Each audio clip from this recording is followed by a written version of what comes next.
Hi, my name is Jose Guzman, and this is my new show, The Jose Show, where I'll be talking to you about the celebrity world, as in the stuff that goes on with celebrities. Now, I'm going to talk to you about 25, the album by Adele. The album, my goodness, it has been a huge success for Adele. It sold up to 3 million copies in 1 week. It has the #1 smash hit single, Hello, and now she released her third single, Send Your Love to a New Lover, which is also a very good song. But what I'm about to tell you is not about the singles. It's about that the album, after being released almost 7 months ago, is now barely available for streaming. And as we all know, when the album got released, it wasn't available for streaming, but obviously it was available for us to buy on iTunes. And that had all of us wondering why we couldn't stream it on Spotify or stream it on any other source. And here's the reason why. The reason why Adele didn't release it for streaming was because she says that streaming isn't the only way to consume music, and that she can't pledge allegiance to something that she doesn't know how she feels about it yet. But the album, like I said, has been such a huge success. It has sold 19 million copies worldwide. And she also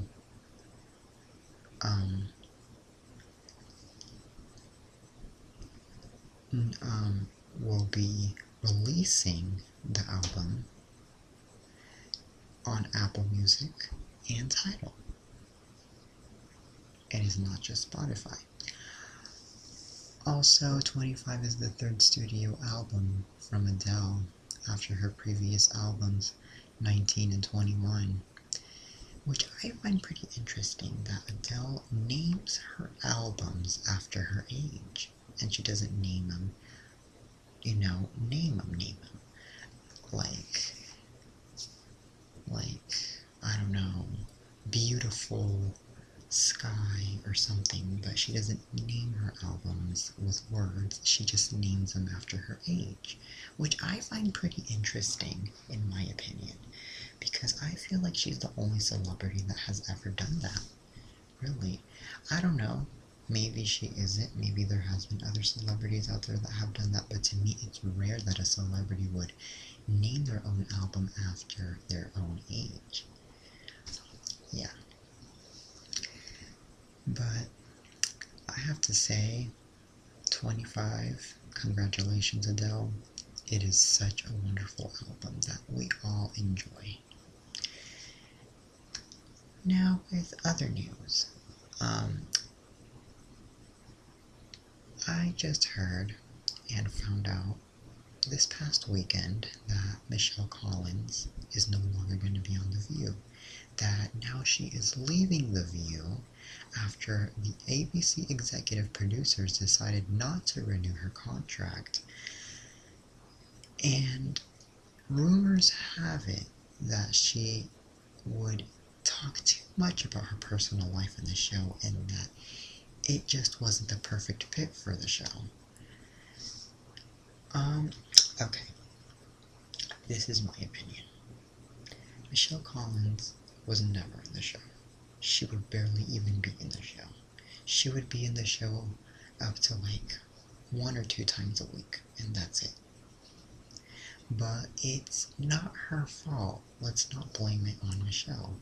Let's blame it on the ABC executive producers, because they are the ones in charge of all of this.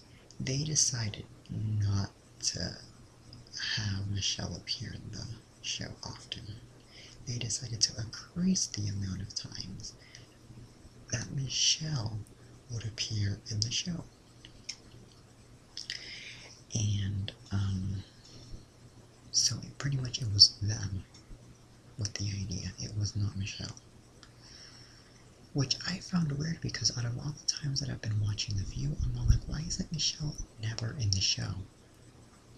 Why is she mostly missing? I don't get it. But rumors do have it that the rest of the cast, the rest of the crew, will be coming back to the show.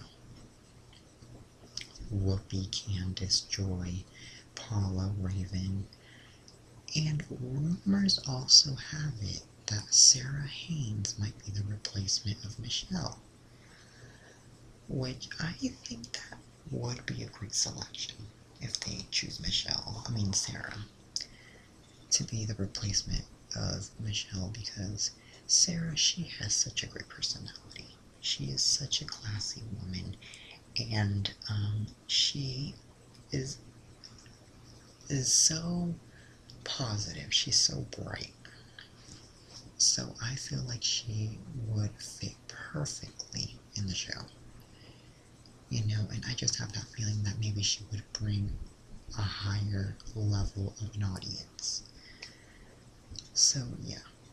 But I have to admit, The View, out of all the talk shows that I've watched, is the only show, well, I don't know if I'm wrong or not, but I think it's the only show that has had a bunch of replacements and co-hosts lately.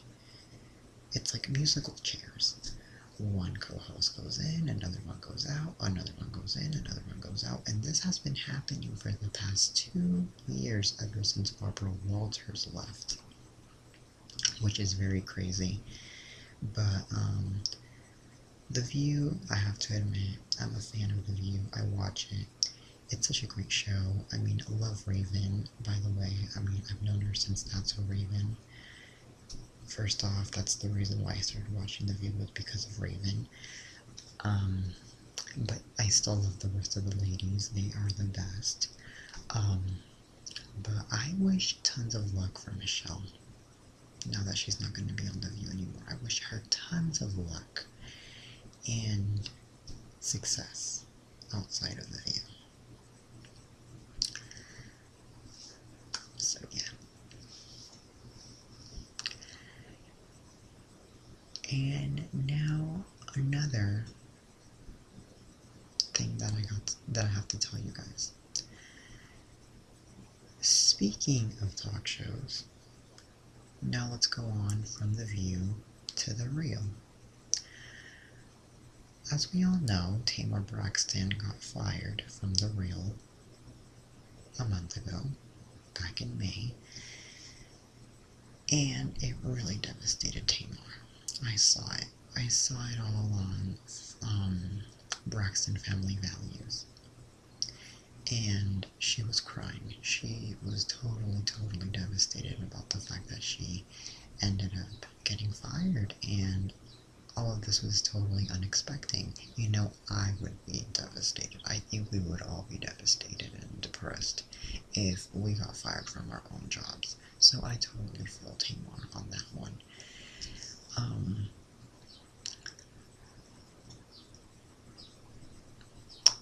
I was totally shocked when I found out about the news on Instagram, because I was just scrolling through my Instagram on Saturday till all of a sudden I see a picture where Tamar is throwing out a rant that someone backstabbed her.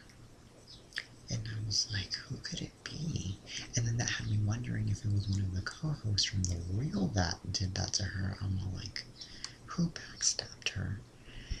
And a lot of people started blaming on Lonnie and Jeannie. Because Tamar unfollowed both Lonnie and Jeannie, but she still followed Tamara and Adrian on Instagram. But she unfollowed the both of them on Instagram. Like, first off, I'm not even sure Tamar even followed Jeannie in the first place, but what I do know is that Tamar did follow Lonnie, and she unfollowed Lonnie.